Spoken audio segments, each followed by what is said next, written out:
Well, hello there, studio teacher friends. Welcome to the Beyond Measure podcast.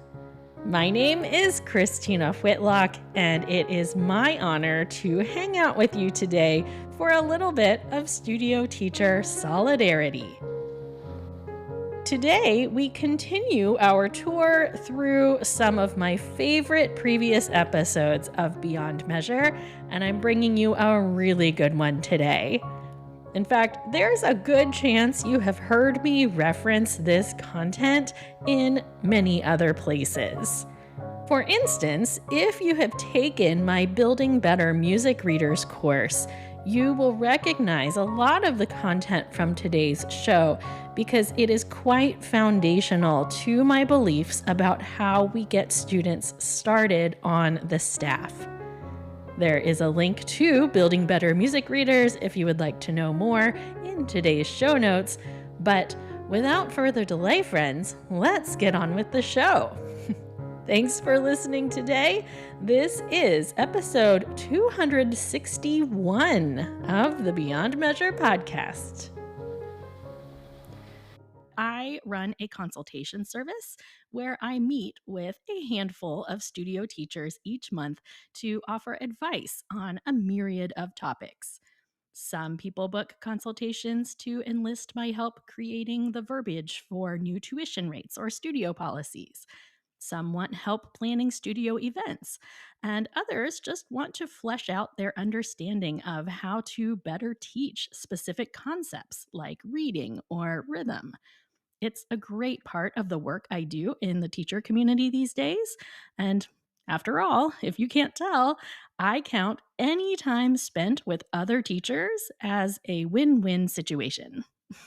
Anyway, I say all of that because every now and then there are themes that emerge in these consult sessions. When I find myself saying the same thing to 3 or 4 teachers in the same month, I just know that I should probably release an episode on that topic. And today is one such day. Today's advice stems from a well-known quote by mathematician Larry Martinek, who once wrote, "Children don't hate math. What they hate is being confused, intimidated, and embarrassed by math." He went on to say, "With understanding comes passion, and with passion comes growth. A treasure is unlocked." Now, Larry might have been talking about math here, but he might as well have been talking about piano lessons, or the pursuit of any skill for that matter. Children don't hate math or practicing their instrument. What they hate is being confused, intimidated, and embarrassed by that thing. So, avoiding those 3 qualities, confusion, intimidation, and embarrassment, is our focus for today.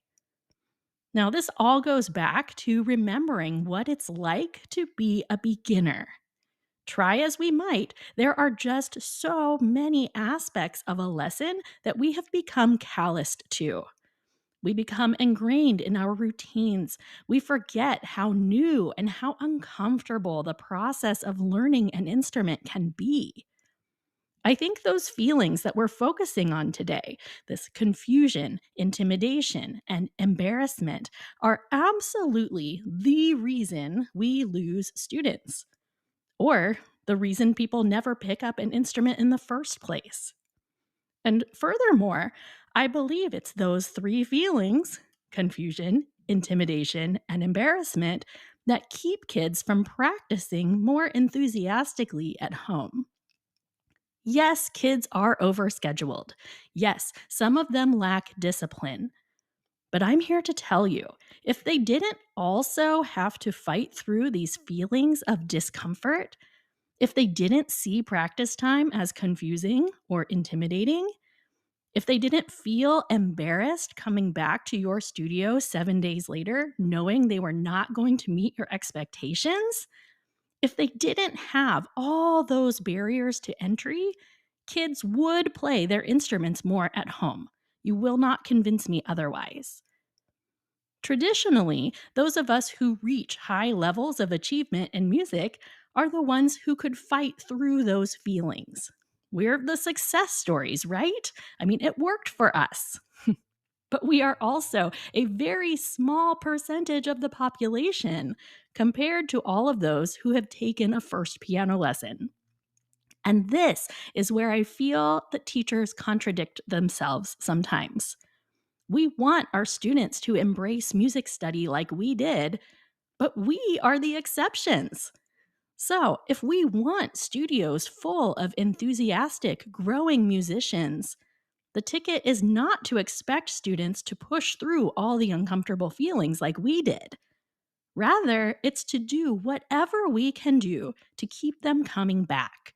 Because with time is going to come skill, and with skill is going to come confidence, and with confidence will come contentment at the instrument. Lest you think I'm going too soft on you here, let me remind you the skills that we teach at the instrument are innately challenging. Students are going to develop grit and other important work habits through music study, even when we actively seek to reduce intimidation and confusion. It's inevitable, and it's great. I just know that some of you are probably hearing this and tempted to throw shade at kids these days and their inability to push through difficult emotions. I happen to be a big fan of kids these days, and I will always champion them and the way they fight through this wild world of ours. So if you feel that judgment bubbling up inside of you, let that one go, friend. Because again, kids have been quitting instruments due to confusion, intimidation, and embarrassment for centuries. We, you and I, are just the exceptions. So let's get down to brass tacks. How do we actively reduce these negative emotions from a student's experience? First and foremost, we examine what we are asking students to do at home. For example, elementary level students should not be tasked with figuring things out throughout the week. As in, until your students have proven themselves to be independent sight readers, they should not be expected to be decoding their music at home throughout the week. I try my best to avoid assigning new sections or new pieces to an elementary student if we have not already been able to walk through them sufficiently within the lesson. Anything they are tasked with learning at home needs to be sight readable. Everything else assigned should be review from work done thoroughly during the lesson itself. My philosophy with elementary students is this: learning to sit down at the piano each day is a skill unto itself. I want young students to develop an expectation of their day that includes sitting at the piano. This is so much less likely to happen if they are unsure about what to do when they sit down. This is why I believe so strongly in assigning review pieces as well as new repertoire. This is why students should sit and play, quote, for fun. They should improvise and plunk around and do things that parents will often label messing around. My teaching philosophy makes this very clear even before a parent gets to the initial assessment that all kinds of play should be encouraged at home, including things that are assigned and not assigned. But yeah, more than anything, I want my students to establish daily routines that include sitting at the piano. So, in order to accomplish that, their weekly practice assignments are all things they've already proven they can do in their lesson. If they're struggling to read what's in front of them, if I've had to prompt and correct and hold their hand through every note of a piece, it is not ready for them to be assigned for the week. We'll keep working on it next lesson, and I will assign something they can achieve for the week instead. Because developing that habit of sitting at the piano each day is infinitely easier when they see it as playing something they already know versus something they're going to need to sit down and figure out. Now, as students become more independent readers, that's a different story. But let's be honest here, truly independent sight reading skills often develop much later than we would like to admit. Beyond their weekly assignments, we teachers need to be mindful to give our students as many quick wins within the lesson as possible. This does not mean patronizing your students and doling out empty praise at every possibility. Rather, it means properly breaking down concepts so they can feel successful every step of the way. They're still recognizing the challenge that we're providing. It's just that they feel capable rather than intimidated or embarrassed. We all know that making mistakes is par for the course here, right? We probably tell our students all the time how okay it is to make mistakes. But I've been told that my entire life, and you'd better believe I still feel mortified every time I make the slightest error. I don't like it. I had a page turning debacle at a recent middle school choir performance, and you'd better believe it sent me into a major funk. I hate making mistakes. And if I wasn't already fully invested in this piano thing, the level of discomfort that brought about in me would make it easy to walk away. And again, if I feel that way, me, someone who has heard it all and said it all many times, you'd better believe our students are feeling it. Embarrassment is a powerful emotion. It is not one our students get over easily. So, the best way to combat embarrassment is to build in as many victories as we can to the lesson experience. This includes many things, including ensuring your students are prepared for their performances, that they are playing suitable repertoire, and have prepared on a timeline that is going to set them up for success. It means that when I ask a student to try something in the lesson, I use words like, let's experiment with something. And if it doesn't go well, it's my fault for asking. It means breaking concepts down into small enough pieces for a beginner to really understand. It means being a careful observer of your student. Did they hesitate when they answered your question? Don't be too quick to move on just because you have a plan. Pause and unpack that concept until there are no question marks remaining. I just have to say, this is why following a method series without an abundance of other material is a losing strategy. A method book is a static resource, and as great as they cannot flex with a live human being sitting across from you. They aren't even designed that way. I have an incredibly affordable resource on my website called Making the Most of Your Chosen Method that walks you through the number one exercise I recommend to pedagogy students to make sure they are teaching the student in front of them and not just flipping through pages of a book.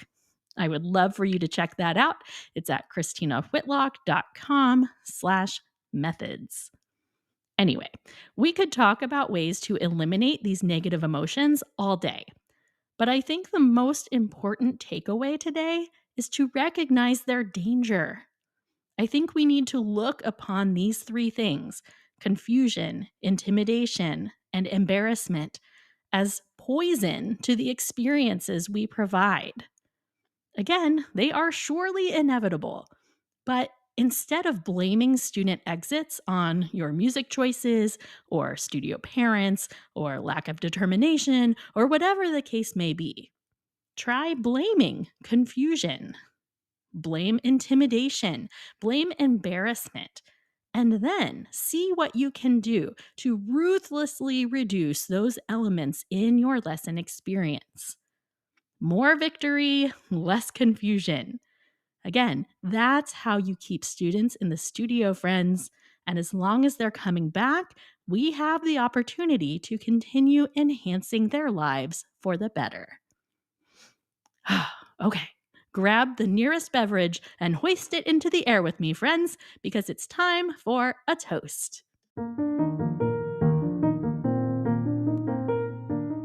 Studio music teacher friends from all around the world, today we are celebrating you. You, the exception. You who pushed through these negative emotions in your own study. You who did not let confusion, intimidation, and embarrassment deter you from studying your instrument. What a marvel you are! I'm so happy that we made it here together. And now we set our sights on serving future generations even better than we had it. May we remain mindful of the poison these elements inflict on our lesson experiences. May we seek clarity over confusion, competence over intimidation, and accomplishment over embarrassment. As Larry Martinek said, with understanding comes passion, and with passion comes growth. And growth, friends, is the name of the game. We want our students to continue growing, and we want to continue growing ourselves. Again, I'm just so happy to be along for the ride with you. Cheers to you, my growth-minded teacher friend. Hear, hear.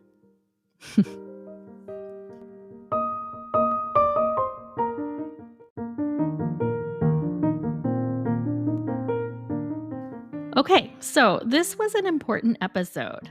I really hope you share it with your teacher friends because I truly believe this is the message our profession needs to hear this week.